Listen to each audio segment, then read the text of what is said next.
সাপ্তাহিক ছুটির দিনে দ্বিতীয় দিনের মতো তেজগাঁও কার্যালয়ে অফিস করেন প্রধানমন্ত্রী তারেক রহমান। সকাল 10:15টায় কার্যালয়ে আসার পর অধীনস্থ দপ্তর প্রধান ও কর্মকর্তা কর্মচারীদের সঙ্গে করেন মতবিনিময়। গত নির্বাচনে জনগণ স্বতঃস্ফূর্তভাবে ভোট দিয়েছে উল্লেখ করে এ সময় প্রধানমন্ত্রী বলেন, বিএনপির যে নির্বাচনী ইশতেহার উপস্থাপন করেছে তা বাস্তবায়নে প্রজাতন্ত্রের কর্মকর্তা কর্মচারীদের সহযোগিতা দরকার। আমরা যদি আমাদের উপর অর্পিত দায়িত্ব সঠিকভাবে আমরা পালন করতে পারি, নিশ্চয়ই আমরা এই যে প্রায় 20 কোটি মানুষ দেশে, যে 55,126 বর্গ মাইল, যে দেশটি নিয়ে আমরা গৌরব বোধ করি, যে দেশটিকে আমরা আপন মনে করি, যে দেশটিকে আমরা আমাদের প্রথম এবং শেষ ঠিকানা মনে করি, এই দেশ এবং এই দেশের যারা নাগরিক, তাদের আমরা ভাগ্যের পরিবর্তন করতে সক্ষম। আমরা বলেন, ইশতেহার অনুযায়ী জনগণের স্বাস্থ্য ও শিক্ষা ব্যবস্থার উন্নয়ন সহ নারীর ক্ষমতায়ন নিশ্চিত করা হবে। দেশি বিদেশি বিনিয়োগ সহ নানাভাবে কর্মসংস্থানের মাধ্যমে যুবকদের জন্য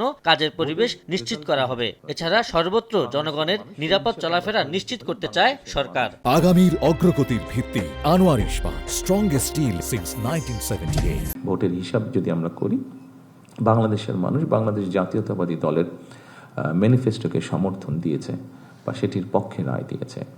এবং রাজনৈতিক দল হিসাবে আমরা যে ম্যানিফেস্টো জনগণের সামনে উপস্থাপন করেছি, সেই ম্যানিফেস্টো স্বাভাবিকভাবে আমরা বাস্তবায়ন করব।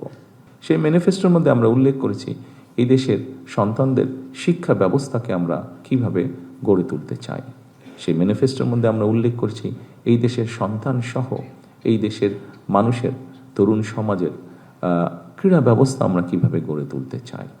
আমরা উল্লেখ করেছি আমাদের ম্যানিফেস্টোতে আমরা নারীকে এম্পাওয়ার্ড করার জন্য তাদেরকে আমরা কিভাবে সহযোগিতা করতে চাই, সেটি শিক্ষার ক্ষেত্রে হোক, সেটি অর্থনৈতিকভাবে নারীদেরকে স্বাবলম্বী করে গড়ে তোলার ক্ষেত্রে হোক।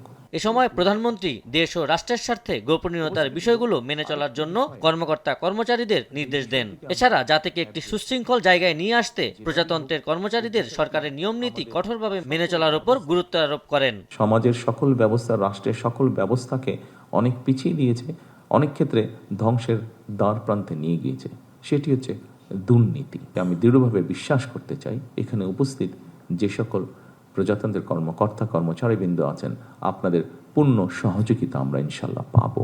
আপনাদের সকল কাছে আমার অনুরোধ থাকবে যে অবশ্যই আপনার স্ব অবস্থান থেকে যেখানে গোপনীয়তার বিষয় থাকবে, সেখানে দয়া করে আপনারা রাষ্ট্রের স্বার্থে, জনগণের স্বার্থে গোপনীয়তা রক্ষা করবেন। প্রশাসনের কর্মকর্তাদের দুর্নীতিমুক্ত থেকে মানুষের কল্যাণে কাজ করার নির্দেশ দেন প্রধানমন্ত্রী। রাষ্ট্র ক্ষতিগ্রস্ত হতে পারে। আবু সাইদ নিশান, সময় সংবাদ, ঢাকা।